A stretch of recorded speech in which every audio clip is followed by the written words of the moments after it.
پاکستان ایک ایسے دہانے پر ہے کہ آپ دیکھیں گے کہ چند ہی سال گزریں گے اور پاکستان اپنا جغرافی وجود برقرار نہیں رکھ سکے گا. اس کا مطلب یہ ہے کہ پاکستان ٹوٹ جائے گا.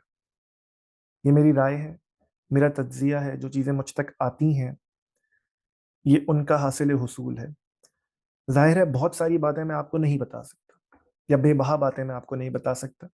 چند چیزیں آپ کے سامنے رکھ دیتا ہوں اور اس کے بعد ایک نئی چیز کا افتتاح ہے جو اس سچویشن میں کرنا ہے وہ بھی بتا دیتا ہوں. وہ یہ کہ ابھی جو گلگت بلتستان میں واقعہ ہوا یا جو گلگت بلتستان میں پروٹیسٹ چل رہے ہیں، ظاہر ہے عام عوام، آپ اور میں اس سے ناواقف ہیں. پاکستانی پولیٹیکل ڈسکورس کا، پاکستانی پاپولر ڈسکورس کا وہ حصہ نہیں ہے. وہ حصہ کیوں نہیں ہے؟ کیونکہ کسی کو فرق نہیں پڑتا. اور اب میں فیکچوئل بات کر رہا ہوں. کسی کو فرق نہیں پڑتا بلوچستان میں کیا ہو رہا ہے، کسی کو فرق نہیں پڑتا فاٹا کے ایریاز میں کیا ہو رہا ہے، کسی کو فرق نہیں پڑتا کہ سدرن پنجاب میں یا لاہور کے بعد ملتان کے بعد پنجاب میں کیا ہو رہا ہے، کسی کو فرق نہیں پڑتا کہ کراچی حیدرآباد سکھر کے آگے کیا ہو رہا ہے. اس کے علاوہ بھی ملک ہے.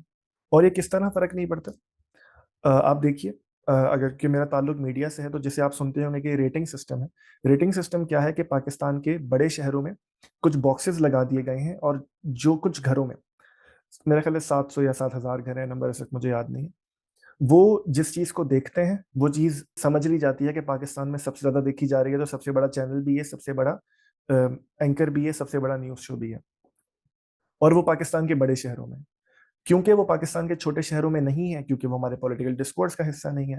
اور کیونکہ وہ پاکستان کے چھوٹے شہروں میں نہیں ہے، کراچی میں رہنے والا کیوں دیکھے گا کہ سکھر میں کیا ہو رہا ہے، بدین میں کیا ہو رہا ہے، ٹھٹھا میں کیا ہو رہا ہے، مٹھی میں کیا ہو رہا ہے، لیا میں کیا ہو رہا ہے، خزدار میں کیا ہو رہا ہے، فاٹا میں کیا ہو رہا ہے. تو اس لیے وہ ہماری میڈیا اٹینشن کا حصہ نہیں بن پاتے، وہ ہمارے میڈیا ڈسکورس کا حصہ نہیں بن پاتے، کیونکہ وہ جو ریٹنگ سسٹم ہے وہ اس سے باہر ہے. ہماری ریاست کا معاملہ یہ ہے کہ ہم نے طالبان بنائے امریکہ کے ساتھ مل کر، انہیں ہتھیار دیے، فزیکل ہتھیار دیے اور ذہنی اسلامک ایکسٹریمزم کا ہتھیار دیا. اس پر ہم نے بہت انٹرویوز کیے ہیں اور اس پہ میری رائے بھی آپ دیکھ چکے ہیں کہ اسلام ایکسٹریمسٹ ہے یا اس کی انٹرپریٹیشن ایکسٹریمسٹ ہے. جس کو ہم نے جتنا ڈیکنسٹرکٹ کر سکتے تھے ان حالات و واقعات میں رہتے ہوئے وہ کرنے کی کوشش کی ہے. لیکن ہم نے وہ طالبان بنائے، اس کے بعد وہ ہمارے گلے کا پھندا بن گئے. اور اب یہ معاملہ ہے کہ ہم نے انہیں تاریخ میں اسٹریٹجک ڈیپتھ کے طور پہ استعمال کیا، کشمیر میں جہاد کے لیے استعمال کیا، ایران میں انفلٹریٹ کرنے کے لیے استعمال کیا.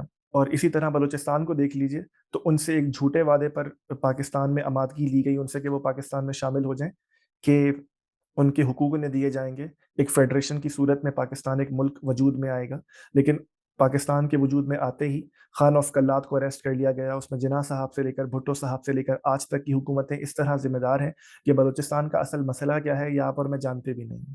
بلوچستان میں لوگ کیوں ہیں جو پاکستان کے جھنڈے کو آگ لگا دیتے ہیں یہ آپ اور میں جانتے بھی نہیں ہیں. وہ اصل میں مانگ کیا رہے ہیں یہ آپ اور میں جانتے بھی نہیں ہیں. ہمارا حل کیا ہوتا ہے کہ وہاں پہ ایک مضبوط کور کمانڈر لگا دو، جو پہاڑوں پر ہیں انہیں یا تو انسینٹو دے دو یا مار دو، یا ان کے گھر والوں کو اغوا کر کر ان پہ پریشر ڈال کر انہیں پہاڑوں سے نیچے اتار لو. اور اس کے بعد یا تو انہیں معافی دے دو ایک بڑی سی پریس کانفرنس کر کے کہ ریاست کی اچھی امیج سامنے جائے، یا انہیں انکاؤنٹرز میں مار دو. لیکن جب احسان اللہ احسان ہمارے ہاتھ میں آئے تو اسے خود بھگا دو. اور جب وہ ہمارے ہاتھ میں آئے تو یہ کہہ کر کہ ہمارے بچھڑے ہوئے، ہمارے بھولے ہوئے، ہمارے بھٹکے ہوئے بھائی تھے جو اس طرف چلے گئے تھے، ان کو اسٹیٹ پروٹوکول دیا جائے. یہ وہ باتیں ہیں جو آپ سمیت شاید میجورٹی لوگ نہ جانتے ہوں لیکن ہم جانتے ہیں. اس سے ایک اور بات میرے ذہن میں آتی ہے، وہ یہ کہ جب ہم بیٹھے ہوتے ہیں نا، ہم سے مراد صحافی، اور ہم کوئی سوال کر رہے ہوتے ہیں، ہم کوئی پروگرام کر رہے ہوتے ہیں، الیکشن کب ہوگا، خان صاحب کو کیوں گرفتار کر لیا، ریاست کس طرف جا رہی ہے، قانون کیوں بن رہے ہیں، 90% آف دا ٹائم ہمیں پتا ہوتا ہے کیا ہو رہا ہے. 95% آف دا ٹائم ہمیں پتا ہوتا ہے سامنے سے جواب کیا آئے گا. لیکن پبلک ڈسکورس ہے نا، ہم یہ نہ بیچیں تو کیا بیچیں. ہم یہ نہ بیچیں کہ خان صاحب کتنی دیر عدالت میں کھڑے رہے اور انہیں کھانا نہیں مل رہا، اور بشرا بی بی نے کیا کر دیا تو ہم کیا بیچیں. جب ہم یہ سوال کرتے ہیں نا کہ کیا نواز شریف صاحب آ رہے ہیں یا نہیں، تو ہمیں پتہ ہے وہ آ رہے ہیں یا نہیں. ہمیں یہ بھی پتہ ہے کہ پیچھے سے ان کی ڈیل کیا ہو رہی ہے. ہمیں یہ بھی پتہ ہے کہ کیوں پیکا اور اس طرح کے قوانین بنائے گئے. کسی بھی اچھے صحافی سے جو ریسورسفل ہے، کسی بھی اچھے رپورٹر سے خلوت میں پوچھ لیجئے، اگر وہ میری بات کا انکار کرے تو آپ آ کے میرا گریبان پکڑیے گا. آج میرا موڈ کسی اور طرح کا ہے، آپ جب آگے میری بات سنیں گے آپ کو اندازہ ہو جائے گا. بلوچستان کی ہم نے بات کی، کے پی کے کی ہم نے بات کی. کراچی کا مسئلہ کیا ہے ہم میں سے کسی کو نہیں پتا. وہاں معجر سندھی رفٹ ہے کیا؟ ابھی 20 سال پہلے تک کیوں عورتوں کے پستان کاٹے گئے، کیوں سندھیوں کو مارا گیا؟ ہماری تاریخ سے، ہمارے ذہن سے وہ محو کر دیا گیا کیونکہ ہم میں سے کوئی بھی تیار نہیں ہے کہ ان مشکل موضوعات پر بات کرے.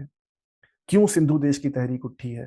کیوں جی ایم سید صاحب جنہوں نے سندھ اسمبلی میں متحدہ ہندوستان میں پاکستان کی تحریک اور پاکستان کی قرارداد پیش کی تھی، وہ کیوں پاکستان بنتے ہی سندھو دیش کی بات کرنے لگے؟ کوئی وجہ ہے نا. کیوں صدن پنجاب میں یہ آوازیں اٹھ رہی ہیں کہ ہمیں سینٹرل پنجاب سے الگ کرو؟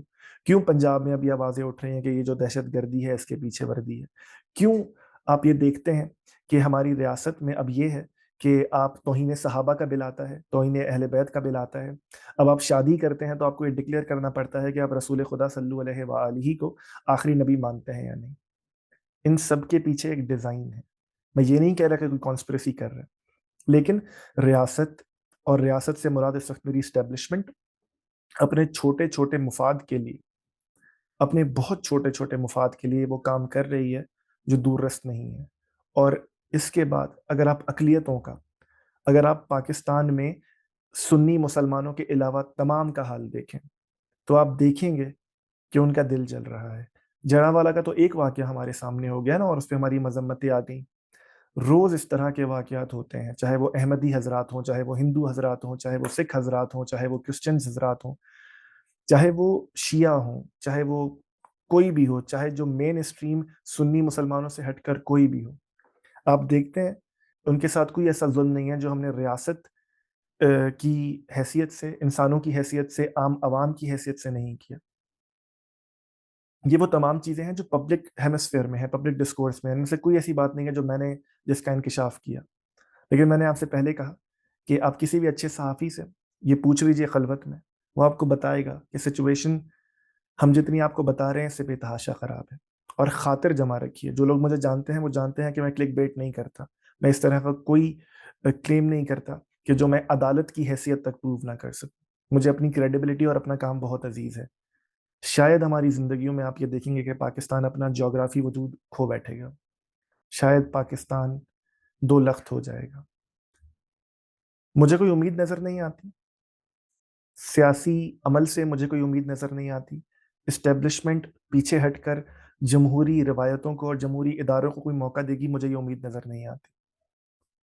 لیکن اس کے بعد اب ہمارے پاس دو آپشنز ہیں، ایک کہ بستر گول کریں اور بس چپ کر کے بیٹھیں اور تماشا لگنے کا انتظار کریں، یا اپنے تئیں اس عوام کو سمجھا سکیں کہ دیکھو یہ ہو رہا ہے، اور اتنا ہی کر سکیں جو ہم آپ کو پبلکلی بتا سکتے ہیں. بہت ساری باتیں ہیں جو میں آپ کو یا کوئی بھی آپ کو پبلکلی نہیں بتا سکتا. جرانوالا واقعہ ہوا، گلگت بلتستان میں پروٹیسٹ ہو رہے ہیں. انٹیریئر سندھ میں جو آپ دیکھتے ہیں کہ ہندوؤں کی روز بروز فورس کنورژنز ہوتی ہیں، احمدیوں کو مار دیا جاتا ہے. اس پر میں نے بہت سوچا اور اس کو اینالائز کیا کہ ایک صحافی کی حیثیت سے میں کیا کر سکتا ہوں.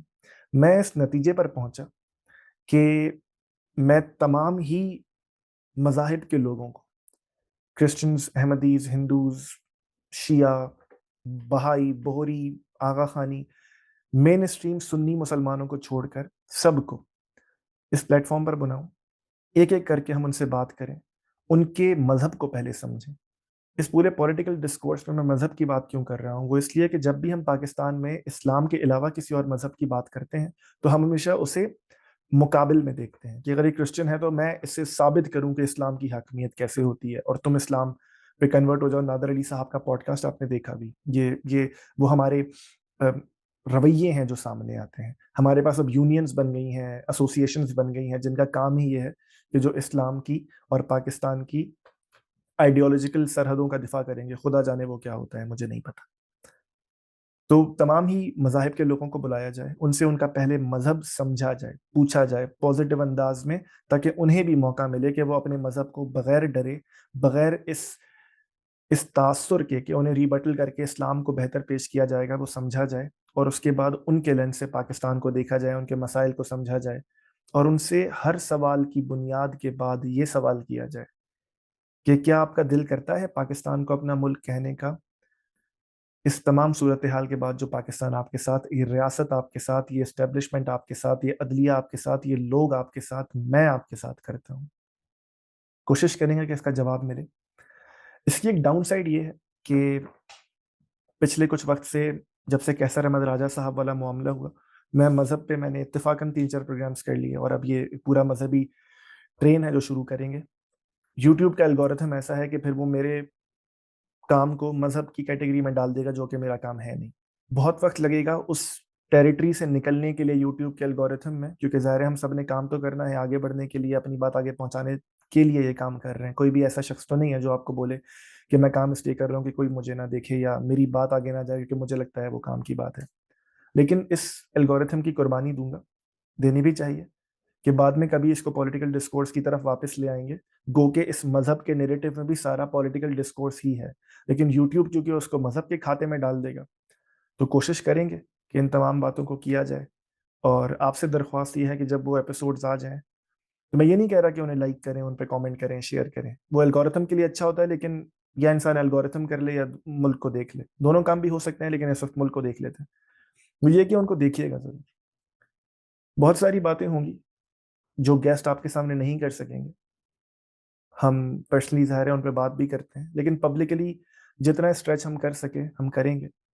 دیکھیے گا، اور موقع ہو تو سوچیے گا.